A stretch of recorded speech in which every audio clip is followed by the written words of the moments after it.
Welcome back to Everything Whiskey. I'm Callum, I'm Sam. and today we're having a Wild Turkey Longbranch.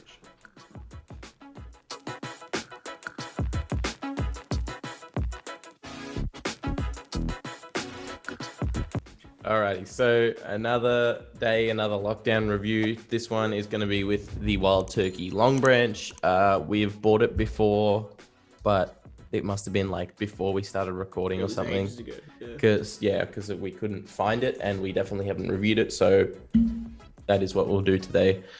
The Wild Turkey Longbranch is basically a collaboration with or between Wild Turkey and Matthew McConaughey.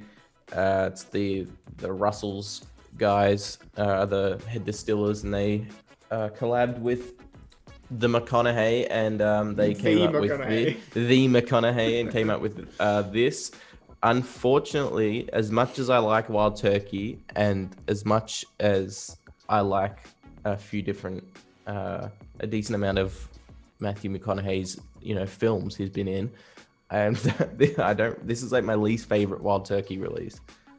Yeah, I'd agree with that. Maybe right Like below, but oh yeah, well we need to go back and try that. Yeah. at the But moment it's right below this. out of the but- bourbons and stuff, yeah, this is not, from memory, is not been my.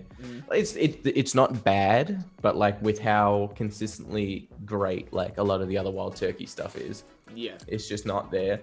Over here in Australia, it's 40%. I believe it's meant to be 43 over in America, so that might equate to some of it.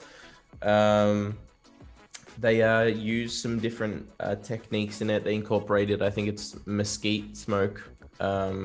Somehow, I don't know how, like what step they used it in. It was, but they wanted to kind of have Matthew McConaughey's Texan kind of like the part of Texas come to Kentucky. Yeah. So Matthew's from Texas. Mesquite smoke is a big Texas thing. Kentucky, they wanted to like actually make. I like that they actually did something that is a little bit more like there's a reason for it being there. It's not just like this is, Matthew McConaughey's pick from my barrels and there's no difference. It's just a regular Wild Turkey. At least there's like they did something different in the process to kind of like signify, him being from Texas. That I appreciate. But flavor wise, this is just kind of like not that interesting to me. It's quite dry. We'll get into the notes. It's sweet on the nose. It smells like a typical bourbon. A little bit more ashy, like dry. It smells like the ripe bananas that we used to get.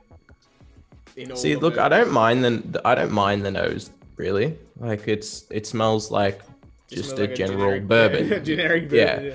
But it smells like it would be a higher proof and it like more like I'm getting a bit of that cherry sweetness and stuff. Do you get any mesquite smoke at all? Nah. It's it's a dryness. It's like a dry ashiness, but I wouldn't say it's like a mesquite smoke or anything. No. I'd say this. I wish we had the normal. I wish we were at our setup so we had all the Wild Turkeys to compare. We could actually, yeah. Because I want to see what this tastes like compared to the baseline Wild Turkey. It smells like They smell similar, but when you finish like either a bench or decking or like a just like a bit of wood, when you're finishing it in like the resin and stuff, like a just like deck finisher even, it's kind of got that vibe going on with it. It's like this sweet kind of molassesy but a bit stringent and dry at the same time. It's like, I don't know, it's a weird, it's not bad. Like I don't mind the nose at all. It's a bit like maybe tobacco leaf. Like there's this kind of dry vegetal note into it. But again, that's stretching kind of like that's really sitting there trying to come up with notes. They're not ones that like just jump out at me really clearly. I'll taste it. Tastes like bourbon. Those generic bourbon notes kind of carry through. Bit more hate. It loses a lot of the interesting notes on the nose for me. It's sweet like bourbon, but it's like really quite dry. Yeah. It's like flavor for a bit, and then it kind of just kicks off, and you're basically just left with the dryness. Yeah. And the dryness is sticking around, like you're chewing on raw tobacco leaves, and like you're getting that corn dust sweetness and stuff. I guess some like straw hay as well. But yeah, hay. Yeah. But I wonder if the 40, if there's no big nice notes. Do you reckon the 3% actually would help? I don't know. Like, I think it would help. I don't know if it would make like a considerable difference. Maybe. Well, it's like not even the sweetness is the problem. Like, I like the sweetness. It's just really dry at the same time. Like, it just goes away quickly. For me, if it was like syrupy and thick, it would be like better. But it's just kind of like dips off. Yeah. I mean, it's $40. You said. On the website, doesn't it say limited edition, small batch, very rare or something like that? So you can find that. Yeah, you can find it everywhere in Australia. The marketing can get a little bit, refined with oak and Texas Mesquite charcoals. Okay, so they used the mesquite in the filtering process. Yeah. It's definitely super oaky. It's super woody. I'm not getting like I wouldn't be able to say that I'm getting mesquite wood. It's just getting wood heavy. Yeah, it's just wood heavy. I don't know. Are you getting that weird acetone note on the nose now, or is it just me? Well, that's kind of what I got from the start with the deck finisher. It was just kind of like this molasses sweet, but this kind of like really acrid, like chemical, kind of faint background note. It still smells better than it tastes for me. Yeah. It's really like if what you're going for is really mellow and smooth, it is like it's easy going. It just is a bit thin. I think it's the Gentleman Jack of Wild Turkey. You know how Gentleman Jack's more expensive, more premium than the normal Jack. Even though it's like they've just like filtered it twice. Yeah, I reckon this is kind of the same. It's like the basic Wild Turkey, but a few flavors are stripped away, and it's just a more. It just feels, it feels like it's missing a lot of body. There's nothing I have negative to say about like the notes that are there. It tastes fine. It's not rich. And like some of the bourbons that we've had lately, like the Noah's Mill was like, they're so rich. I think they're just like explosion in your mouth. We're comparing it to bourbons that aren't around this price point. If we can compare this to of course, $40, this blows them all out the water. That's actually very true. I forget where it sits in price. But when it's like a little bit, it's definitely not budget, but it's not expensive at all.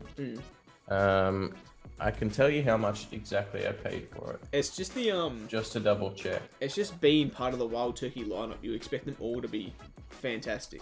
Just because of I had this is nice for its price point. Expectation for it.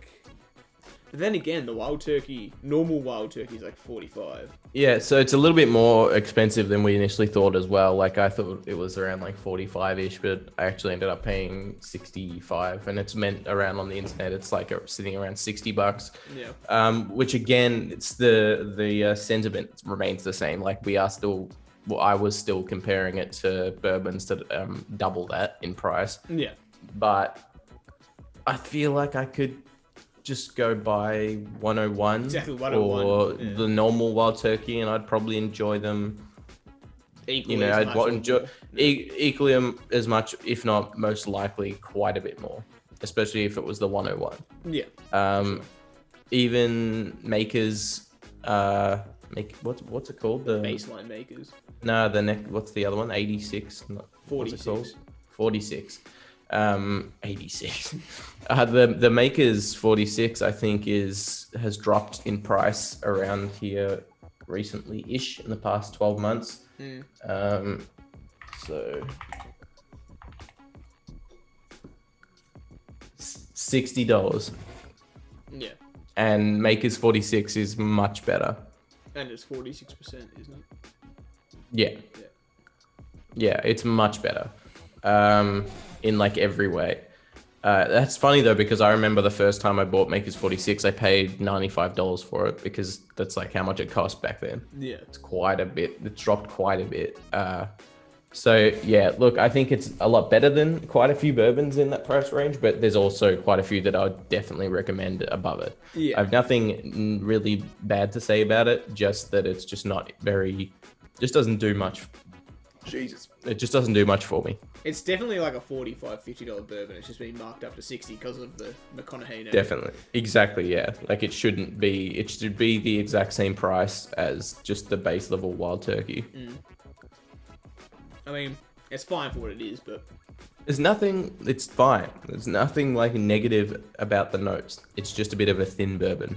But yeah, so let us know down in the comments what you think of the Longbranch and where you kind of think it sits value-wise compared to other bourbons in that price range. Yeah. And if you like this episode, leave us a like. If you want to see any more videos from us, then maybe consider hitting that subscribe button. If you do, we'll see you in the next one. Cheers.